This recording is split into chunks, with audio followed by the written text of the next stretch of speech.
Hey guys, welcome to UFC Betting Edge, and today we'll be talking about the main card of Paul Felder versus Raphael Dos Anjos fight card. This fight card has seen its ups and downs, with the main event being in jeopardy for some time when Makhachev pulled out due to undisclosed reasons. But big shout out to Paul Felder, who uh, came up with a badass move of taking the fight and doing it for 5 rounds and conveying that he's not scared to go the distance with Dos Anjos, and he's prepared. So without further ado, let's hop onto the main card. So the first fight is in the middleweight division, where Antonio Arroyo is fighting Eric Anders. Now, Arroyo is a southpaw who switches his stances and is primarily a kicker with good jiu-jitsu skills. He likes to keep a distance between him and his opponents to ensure that he has the room to swing his legs freely. He has all kinds of kicks in his arsenal: low to high, side to question mark, hook to 360-degree spinning back kick, and he can throw it all, and they're usually extremely quick. I haven't seen a very high degree of accuracy in those flashy kicks, but make no mistake, if he lands one of the kicks, flashy or not, he can knock anyone out. During his fight with Henrique de Silva on Contender Series, even though he looked better than his opponent, he showed some signs of tiring in his movements, along with his decision to take the fight to the ground. Arroyo has decent jiu-jitsu game, both offensively and defensively, and he might have to utilize it in this fight with Eric Anders. Now, moving on to Anders. Anders is a strong, athletic, formal football player who is one of the most active fighters in the UFC, and he's taken this fight on a short notice. He is not a specialist, but is pretty decent in every aspect of the MMA game, and his athleticism takes him through adversity for the most part. He's a southpaw fighter who tries to fight in the pocket, and he has a boxing heavy attack. He tries to take his opponent down if he isn't getting the better of these standing exchanges. Anders will be looking to take Arroyo down next to the cage to decrease the threat of knee or a kick while shooting in. Now, to summarize, both fighters have a clear path to victory in this fight. Arroyo is a dynamic striker who throws a bunch of kicks, and they are powerful. He can knock out anyone else, as he's done in the past. However, he doesn't set the kicks up with punches, and that's why they're not as effective as they can be. So we will see if Arroyo tries to plug this hole. Anders has faced much higher level of competition and fought a more ferocious kicker and with a better takedown defense in Thiago Santos. And this will be a huge advantage for Anders coming into this fight. Even though Anders is taking this fight on a short notice, he's fought multiple 5-round fights. So I'm not excessively worried about his cardio. However, excessive wrestling could get him tired. Having said that, I see multiple routes for victory for Anders. Pressuring his opponent and landing those heavy hands, or keeping the fight in the boxing distance, or grinding him on the cage, or taking him down and ground pounding them. I feel Anders will take it by mixing all three and edging a decision.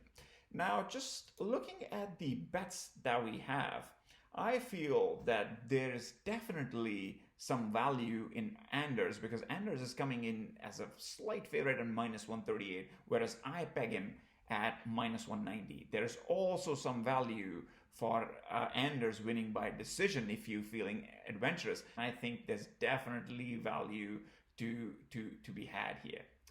Hey guys, next is in the strawweight division, where Hansen is fighting Corey McKenna.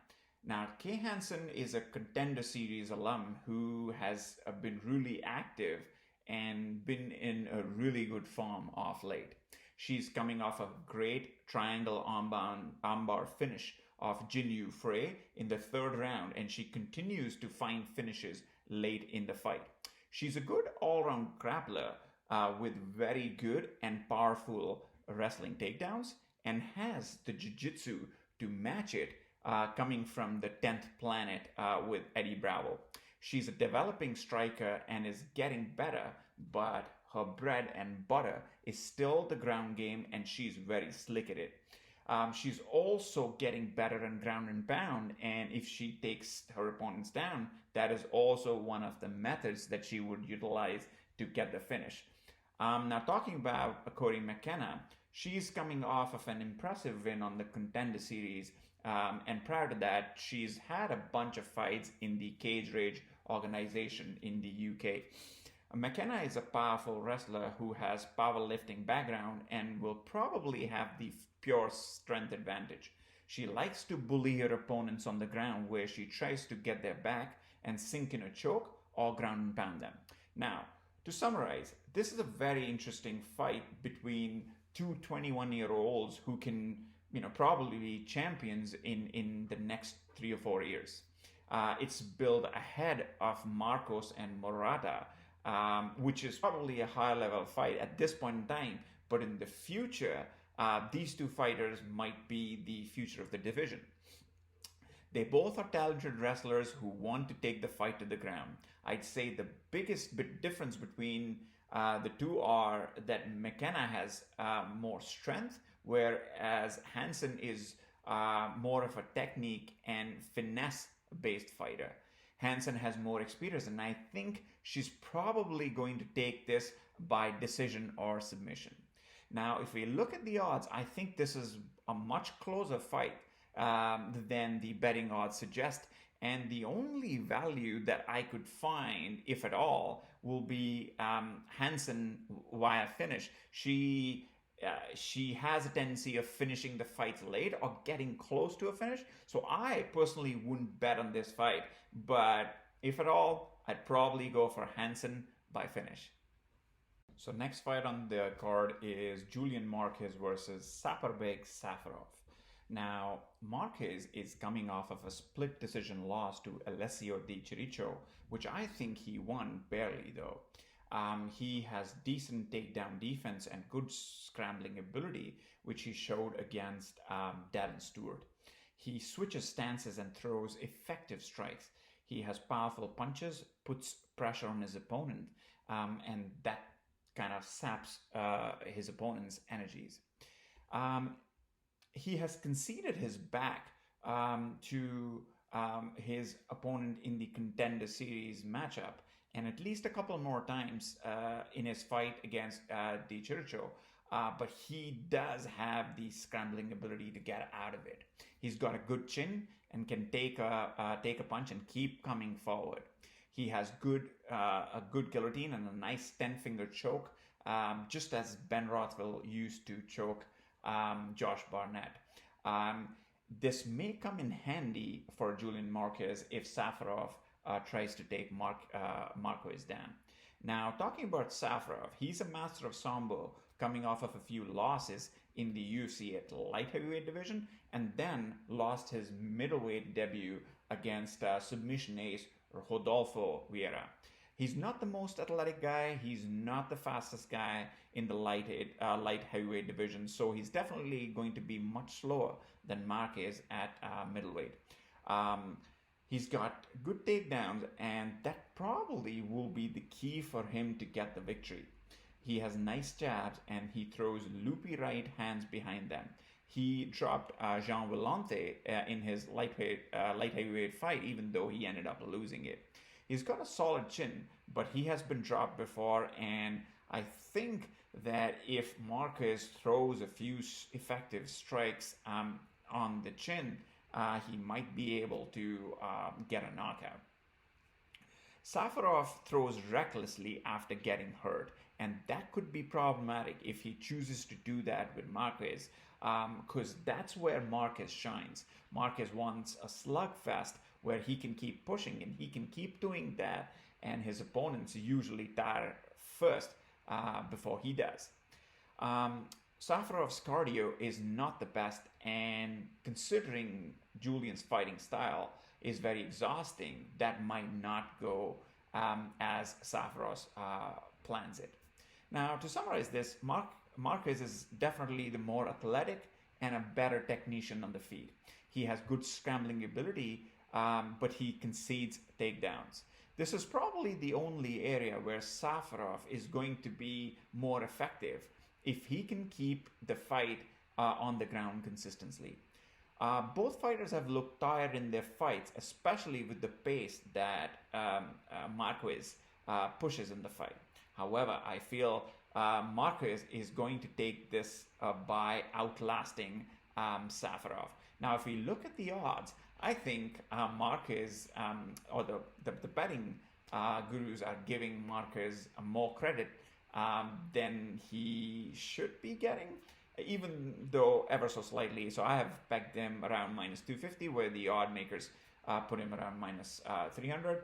I don't really see any value on this fight, considering the fact that Marquez is coming at a higher price, even though his fighting style is also very tiring, and you have your heart in your mouth for most of the time, thinking like, is he gonna win? He usually ends up winning, and I think he's gonna win the fight, but definitely not the bet for me.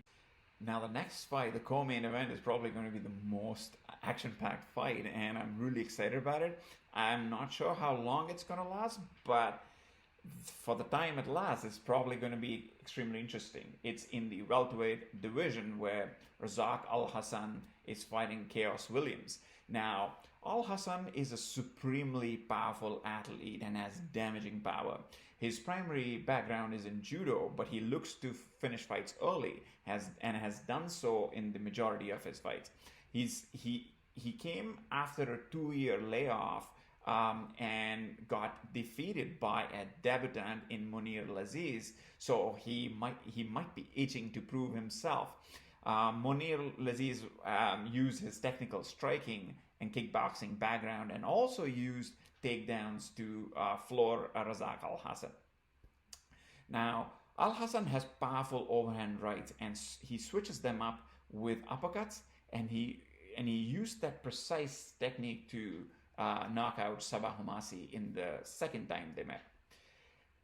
Their styles match up really well, as both fighters like to knock their opponents out in the first.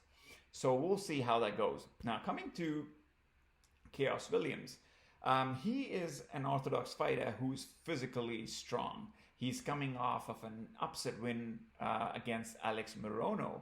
A lot of people, including me, bet Morono that night, and boy oh boy, we were in for a surprise. He's got good boxing combinations, but he can leave himself vulnerable in exchanges, as his game plan is usually to knock his opponents out early in the first. He has got good boxing combinations, but he can leave himself open to attacks. He has got good takedown defense, and being powerful helps with his defense. He has got a good power guillotine choke, and Alhassan needs to be extremely careful when he goes for a double leg on Chaos Williams.